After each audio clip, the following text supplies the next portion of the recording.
ಆಚಿ chilli powder, ಸಖತ್ ಖಾರ ಬಣ್ಣ ಮತ್ತು ರುಚಿ ಆಚಿ ಚಿಲ್ಲಿ ಪೌಡರ್. ಇನ್ನು ಪಟಾಕಿ ಲೈಸೆನ್ಸ್ಗಾಗಿ ಪಟಾಕಿ ವ್ಯಾಪಾರಿಗಳು ಈಗ ಮುಗಿಬೀಳುತ್ತಾ ಇದ್ದಾರೆ.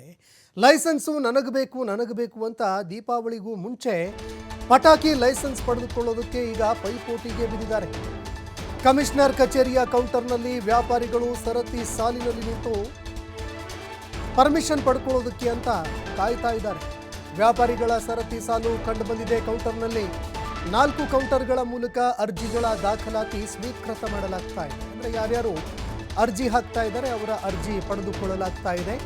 ಅಕ್ಟೋಬರ್ 8ರಿಂದ ಆನ್ಲೈನ್ನಲ್ಲೂ ಕೂಡ ಅರ್ಜಿ ಸಲ್ಲಿಕೆ ಮಾಡೋದಕ್ಕೆ ಅವಕಾಶ ಕಲ್ಪಿಸಿಕೊಡಲಾಗುತ್ತೆ.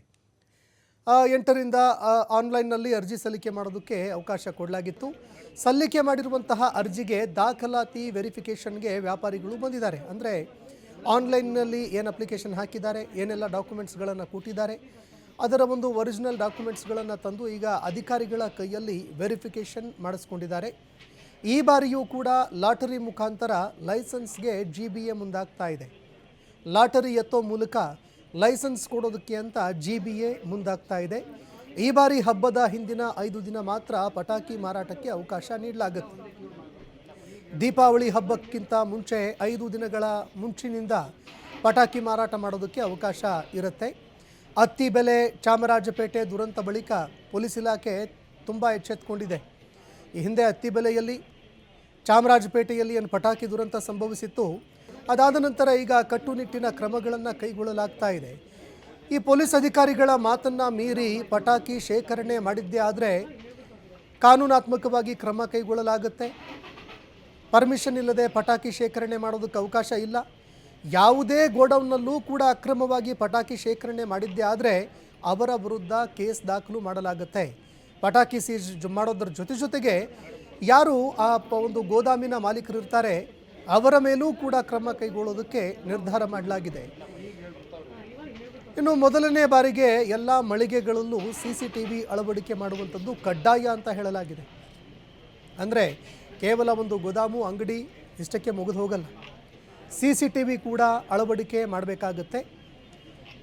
ಮುನ್ನೆಚ್ಚರಿಕೆ ಕ್ರಮಗಳು ಏನೇನಿದೆ ಎಲ್ಲವನ್ನೂ ಕೂಡ ಕೈಗೊಳ್ಳಬೇಕಾಗುತ್ತೆ, ಪ್ರಿಕಾಷನ್ಸ್ಗಳನ್ನು ಕೈಗೊಳ್ಳಬೇಕಾಗುತ್ತೆ.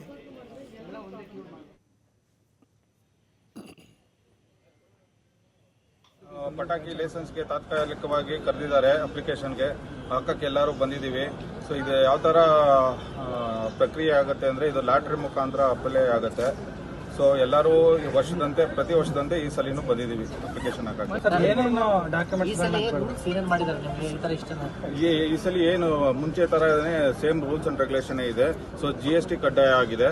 ಅದ ನಂತರ DD ಡೆಪಾಸಿಟ್ ಕಡ್ಡಾಯ ಆಗಿದೆ. ಆನಂತರ ಇದು ಕ್ಯಾಟಗರಿನೂ ಇದೆ. ಸೊ SC ST ಆಗಿರ್ಬೋದು, ಮತ್ತೆ ಇನ್ನೊಂದು ಹ್ಯಾಂಡಿಕ್ಯಾಪ್ಟ್ ಆಗಿರ್ಬೋದು, ಎಲ್ಲ ಮಳಿಗೆಗೂ ಇಷ್ಟಿಷ್ಟು ಪರ್ಸೆಂಟೇಜ್ ಆಫ್ ಬ್ರೌನ್ ಔಟ್ಲೆಟ್ನ ನಿಗದಿತಪಡಿಸಿದ್ದಾರೆ. ನೀವು ಯಾವ ಜಾಗದಿಂದ ಬಂದಿದ್ದೀರಿ? ಪ್ರತಿ ವರ್ಷ ಅಂತ ಈ ವರ್ಷ ಹಾಕಿದೆ. ಈ ವರ್ಷ ನೋಡಿದ್ರೆ ಎಲ್ಲ ಹೊಸಬ್ರು, ನಾವು 40 ವರ್ಷದಿಂದ 20 ವರ್ಷದಿಂದ ಮಾಡ್ತಾ ಇದ್ರೆ ಎಲ್ಲ ಹೊಸಬ್ರು ಬಂದ್ಬಿಟ್ಟಿದ್ದಾರೆ. ನಾವೇ ಹೊಸಬ್ರು ಆಗ್ಬಿಟ್ಟಿದೆ ಅವ್ರನ್ನ ನೋಡಿದ್ರೆ.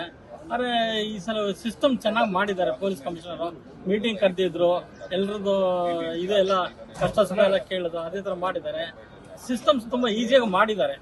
ಎಲ್ಲ ಇದೇನು ಆನ್ಲೈನಲ್ಲಿ ಮಾಡೋದ್ರಿಂದ ತುಂಬ ಅನುಕೂಲ ಆಗಿದೆ. ಇನ್ನೂ ಇದನ್ನು ಇಂಪ್ರೂವ್ ಮಾಡಬೇಕು. ಎಲ್ರಿಗೂ ಕಷ್ಟನೂ ಇದೆ ತುಂಬ. ಗೈಡ್ಲೈನ್ಸ್ ಒಂದು GST ಒಬ್ಬರಿಗೆ ಒಂದೇ ಲೈಸೆನ್ಸ್ಗೆ ಅಪ್ಲಿಕೇಶನ್ ಕೊಡಬೇಕು ಒಂದು. ಆಮೇಲೆ ಇನ್ನೂ ಒಂದು ಕಡೆ ಇಲ್ಲ. ಈ ಬಗ್ಗೆ ಮತ್ತಷ್ಟು ಮಾಹಿತಿ ಕೊಡುತ್ತಾರೆ ಪ್ರತಿನಿಧಿ ಸಂತೋಷ್ ಪಟೇಲ್. ಫೋನ್ ಸಂಪರ್ಕದಲ್ಲಿ ಜಾಯ್ನ್ ಆಗಿದ್ದಾರೆ. ಸಂತೋಷ್ ಪಟೇಲ್, ಚಾಮರಾಜಪೇಟೆ ಅತ್ತಿ ಬೆಲೆಯಲ್ಲಿ ನಡೆದಿದ್ದಂತಹ ಪಟಾಕಿ ದುರಂತ ಇನ್ನೂ ಕಣ್ಣ ಮುಂದಿದೆ. ಈ ಬಾರಿ ಯಾವ ರೀತಿಯಾಗಿ ಪಟಾಕಿ ಮಾರಾಟ ಮಾಡೋದಕ್ಕೆ ಪರ್ಮಿಷನ್ ಕೊಡಲಾಗ್ತಾ ಇದೆ, ಜೊತೆಗೆ ಮುನ್ನೆಚ್ಚರಿಕೆ ಕ್ರಮವಾಗಿ ಇಲಾಖೆಯಿಂದ ಏನೆಲ್ಲ ಕ್ರಮ ಕೈಗೊಳ್ಳಲಾಗ್ತಾ ಇದೆ, ಈ ಬಗ್ಗೆ ಮತ್ತಷ್ಟು ಮಾಹಿತಿ ಕೊಡೋದಾದ್ರೆ. ಸಂತೋಷ್, ಈಗಾಗಲೇ ಏನು ಪಟಾಕಿ ಹಬ್ಬ ದೀಪಾವಳಿ ಹಬ್ಬ ಬರುವ ಹಿನ್ನೆಲೆಯಲ್ಲಿ ಪಟಾಕಿ ಮಳೆಗಳನ್ನು ಹಾಕಲಿಕ್ಕೆ ಸಾಕಷ್ಟು ಜನ ಮುಂದಾಗ್ತಾ ಇರುವಂತದ್ದು. ಹೊರ ರಾಜ್ಯಗಳಿಂದ ಪಟಾಕಿಗಳನ್ನು ತಂದಿಲ್ಲಿ ಸ್ಟಾಲ್ಗಳನ್ನ ಹಾಕಲಾಗುತ್ತೆ, ಅವ್ರನ್ನ ಮಾರಾಟವನ್ನ ಮಾಡಲಾಗುತ್ತೆ. ಆದ್ರೆ ಆ ಪಟಾಕಿ ಸ್ಟಾಲ್ಗಳನ್ನ ಹಾಕುವಂತ ಸಂದರ್ಭದಲ್ಲಿ ಮುಂಜಾಗ್ರತಾ ಕ್ರಮವಾಗಿ ಇವರು ಯಾವುದೇ ಕ್ರಮಗಳನ್ನು ತೆಗೆದುಕೊಳ್ಳದೆ ಹೋದ್ರೆ ಸಾಕಷ್ಟು ಅವಘಡ ಆಗುವಂತ ಸಾಧ್ಯತೆಗಳಿರುತ್ತೆ.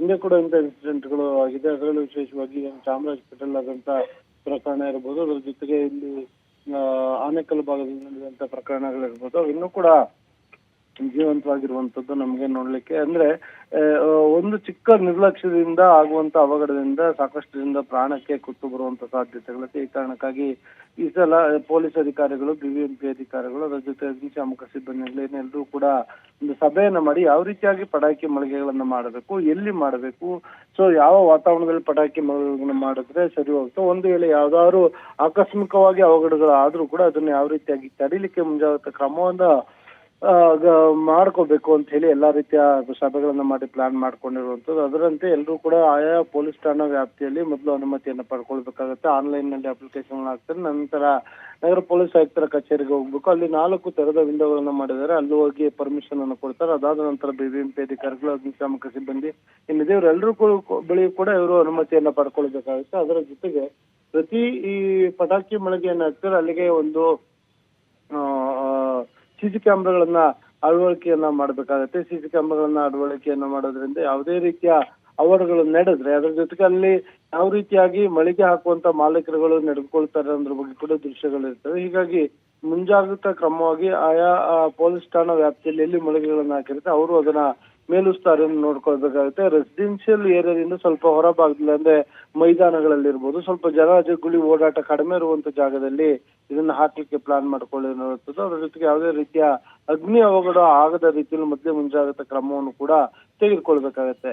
ಸೊ ಇದೆಲ್ಲವನ್ನೂ ಮೀರಿ ಏನಾದ್ರೂ ನಿಯಮಗಳನ್ನು ಉಲ್ಲಂಘನೆ ಮಾಡಿ ಯಾರಾದ್ರೂ ಪಟಾಕಿ ಮಳಿಗೆಗಳನ್ನ ಹಾಕಲಿಕ್ಕೆ ಮುಂದಾದ್ರೆ ಅವರ ವಿರುದ್ಧ ಕಾನೂನು ಅಡಿಯಲ್ಲಿ ಕಠಿಣ ಕ್ರಮಗೊಳ್ಳಿಕ್ಕೆ ಈಗಾಗಲೇ ಸೂಚಿಸಿರುವಂತದ್ದು. ಅದರಂತೆ ಒಂದು ವೇಳೆ ಇವರೇನಾದ್ರೂ ಸರಿಯಾದ ರೀತಿಯಲ್ಲಿ ಕ್ರಮವನ್ನ ಜರುಗಿಸದೆ ಹೋದ್ರೆ ಅವರಂತವರ ವಿರುದ್ಧ ಕಠಿಣ ಕ್ರಮವನ್ನು ಕೂಡ ಕೈಗೊಳ್ತಾರೆ. ಇದಕ್ಕಾಗಿ ಆಯಾ ಸ್ಥಳೀಯ ಪೊಲೀಸ್ ಇನ್ಸ್ಪೆಕ್ಟರ್ಗಳಿಗೆ ಜವಾಬ್ದಾರಿಗಳನ್ನ ನೀಡಿರುವಂತದ್ದು.